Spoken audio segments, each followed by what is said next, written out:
Ce 4 septembre s'ouvre à Pékin la 9e édition du Forum sur la coopération sino-africaine. L'Afrique se révèle plus que jamais incontournable dans l'ambitieuse initiative chinoise, la ceinture et la route.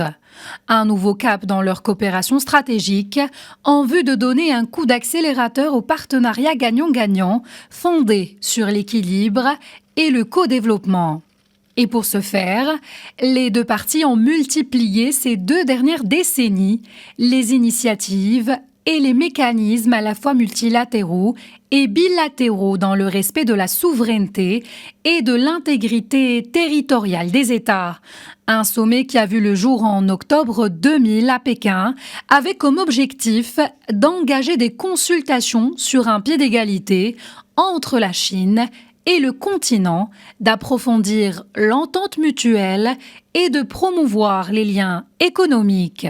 Concrètement, ce mécanisme a commencé à prendre de l'ampleur lorsque Pékin a annoncé en 2006 la création d'un fonds de développement Chine-Afrique d'une valeur de 5 milliards de dollars, tout en proposant des prêts sans intérêt et une aide accrue aux pays du continent. Les données du ministère chinois du Commerce montrent aussi que les échanges entre les deux parties ont atteint pas moins de 282 milliards de dollars l'année dernière,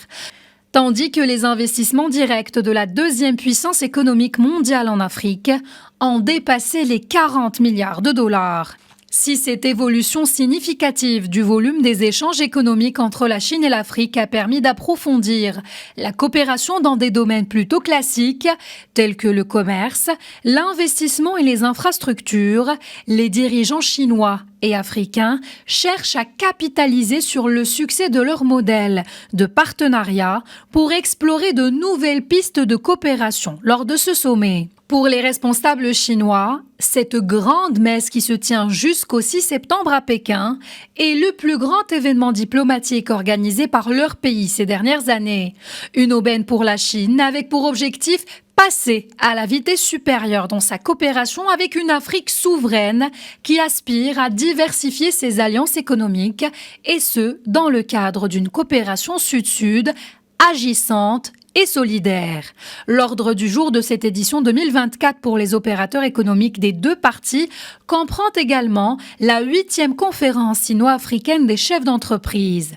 Le forum sera marqué par l'adoption de la déclaration et du plan d'action de Pékin, en plus d'une feuille de route pour la mise en œuvre de la coopération sino-africaine au cours des 3 prochaines années.